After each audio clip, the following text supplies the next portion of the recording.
Good morning everyone. Today we are going to walk through how to integrate the FortiGate SSL VPN with our STA and using SAML version 2. So as you can see at the right hand side of my screen, the real world deployments often require additional considerations, and in this video we'll show you not just how it works on the paper but how to make it work in a real lab scenario. So today here what we'll be setting up is the FortiGate as the VPN gateway and using SAML, and then we'll configure STA as the identity provider and MFA platform, and then we will walk through authentication policies together to support both grid authentication, or we call it GridSure, and to support the MobilePASS Plus as another authenticator. So this is especially useful if you wanted to strengthen your VPN security without completely redesigning your existing infrastructure. So let's get started. So let's talk about the flow for a minute. So the flow starts when a user logged into FortiGate VPN. Let's say we use FortiClient right here, and then FortiGate redirect the authentication to the STA and using SAML in this case. So the STA will determine that whether the users come from the AD or is it a local users, and if it's an AD users, the system validates the identity based on the information available in the STA. And if it's a local users, the validation happen directly within the STA too. So in both cases, the multi-factor authentication is enforced using the GridSure or MobilePASS Plus, and once the authentication is complete, then the STA will send the SAML assertion back to the FortiGate, and then once the authentication is complete, the VPN session is then established and the user can securely access to their internal system. So this is the flow. So first, let's log into your STA portal and then virtual servers, and then we will have to select communication, and let's look for the LDAP Sync agent settings.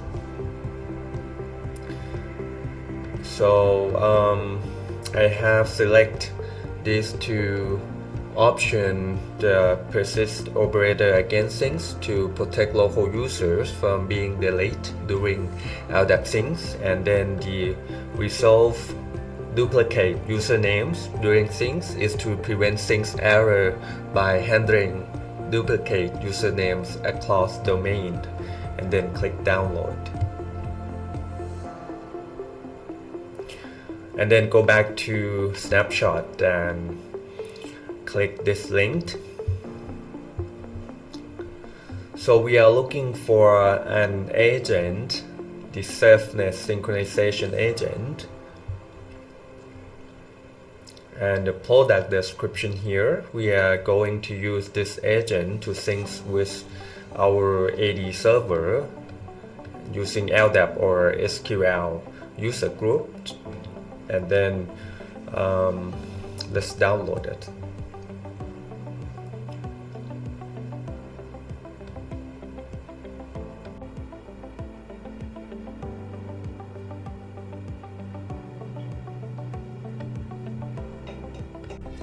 So let's move to our AD configuration. So you have to install the agent, and then after we have opened the agent, you have to add the configuration file that we have downloaded from the portal.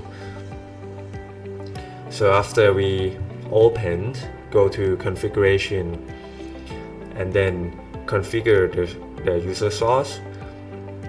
We are going to select LDAP and then click next, and then make sure that the IP address is correct, port is correct, and then we're going to use the AD as LDAP schema, and then click next, and then make sure that you can use the user and base DN from the configuration file, and then click next, and then enable password synchronization next, and then finish.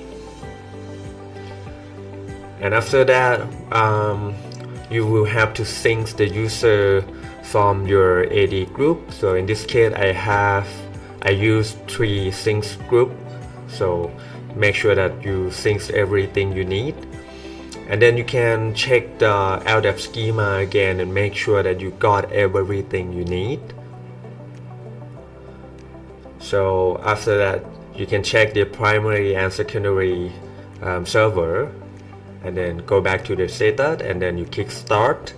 So it will be going to run. And after that, you can sync. You can check the syncs detail and make sure that you got everything you need. So now we have synchronized the user from our on-premise Active Directory to Star, and after syncs complete, we can confirm everything is correct by checking the user record here. And for this user, I have already allocated GridSure as the authentication method, so the MFA challenge will use GridSure. So now we are going back to our Star portal and then click Add.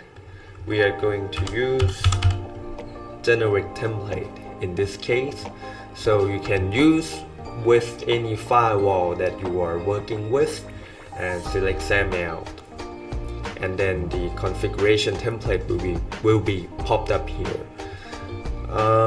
You can follow to configure this following the guideline that I gave you earlier. So it's quite simple.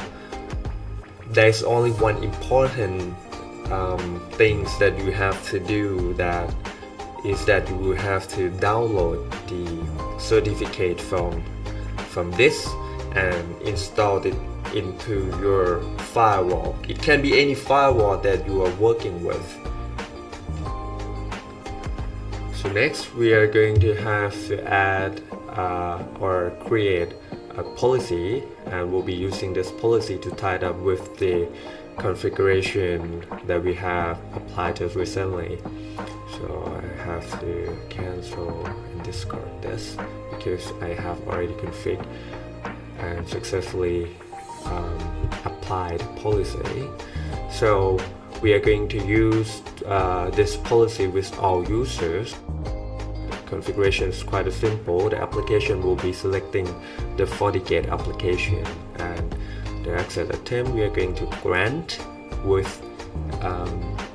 every authentication or every users that can successfully authenticate to our FortiGate VPN. And the primary authentication requirement, we are going to use the OTP with every access attempt, and you can make change by selecting the option here. You can select OTP with FIDO or password with OTP, whatever you decide. So now we are going to configure our FortiGate firewall. So actually you can go back to read the step and description here. So the step is quite accurate, but to summarize, I have summarized the 5 steps for you. Is first, you have to upload the STAR certificate as a remote certificate, and next you're gonna have to configure the SafeNet SAML IDP using the required values, adjusting the URL and port to match your FortiGate setup. And then you have to create a user group and assign to the SAML users to it. And then after that, to complete the SSL VPN configuration is to configure based on your environment. And then finally, configure and allow the firewall policy to enable the VPN access. That's it. And be careful if you're doing this on the production. You're gonna have to make sure that the port, IP address, routing, and policy and everything is not going to impact your production configuration.